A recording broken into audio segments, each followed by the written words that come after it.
ایک دن جنگل کے کچھ پرندے ایک ساتھ بیٹھے باتیں کر رہے تھے۔ ایک کوئل نے انہیں بتایا کہ دریا کے اس پار ایک جزیرہ ہے۔ اس جزیرے پر بہت سارے پھلوں کے درخت ہیں جو بہت رسیلے اور خوشبودار ہیں۔ کوئل کی اس بات نے سب پرندوں کے دل میں تجسس پیدا کر دیا، لیکن کوئل سمیت سب پرندوں کو یہ نہیں معلوم تھا کہ وہ جزیرہ پراسرار اور جادوئی ہے۔ جیسے ہی صبح ہوئی، پرندوں کا گروہ جس میں مینا، طوطا اور کوئل شامل تھے، جزیرے کی طرف روانہ ہو گئے۔ وہ اڑتے ہوئے دریا کے پار آ گئے اور جلد ہی پراسرار جزیرے پر پہنچ گئے۔ تب انہیں خیال آیا کہ وہ اپنی دوست نیلی چڑیا کو تو ساتھ لانا ہی بھول گئے۔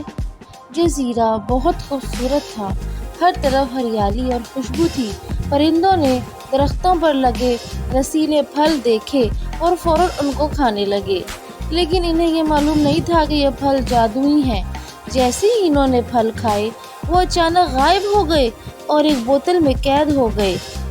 جب شام ہونے لگی تو پرندوں کے دوست نیلی چڑیا پریشان ہو گئی کہ اس کے دوست کہاں ہیں، وہ ابھی تک کیوں نہیں آئے۔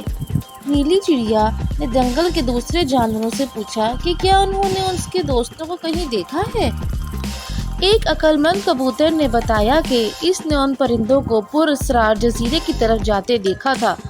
یہ سن کر نیلی چڑیا پہلے تو گھبرا گئی، مگر پھر اس نے فیصلہ کیا کہ وہ جزیرے پر جائے گی اور اپنے دوستوں کو بچائے گی۔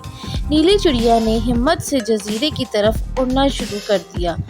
نیلی چڑیا کو ڈر بھی لگ رہا تھا، مگر وہ اپنے دوستوں کی محبت میں آگے بڑھتی رہی۔ جلد ہی وہ جزیرے پر پہنچ گئی۔ جزیرے کے درمیان نیلی چڑیا کو ایک جادوئی بوتل نظر آئی جس کے اندر اس کے دوست قید تھے۔ چڑیا نے بوتل کے قریب پہنچ کر بوتل کو کھولنے کی کوشش کی، مگر وہ بہت مضبوطی سے بند تھی۔ اچانک وہاں ایک الو آیا۔ اس نے چڑیا سے کہا کہ تمہیں اس بوتل کو کھولنے کے لیے ایک خاص جملہ کہنا ہوگا۔ الو نے چڑیا کو وہ جملہ بتایا۔ چڑیا نے وہ جملہ دہرایا، جادوئی بوتل چھوڑ دو، میرے دوستوں کو آزاد کرو۔ جیسے ہی چڑیا نے یہ کہا، بوتل کھل گئی اور اس کے دوست آزاد ہو گئے۔ تمام پرندے خوشی سے چہچہاتے ہوئے اڑے اور نیلی چڑیا کو گلے لگایا۔ وہ واپس جنگل کی طرف اڑنے لگے، اس عہد کے ساتھ کہ وہ دوبارہ کبھی اس پراسرار جزیرے پر نہیں آئیں گے۔ اس طرح کی پیاری پیاری کہانیاں سننے کے لیے سبسکرائب ضرور کریں۔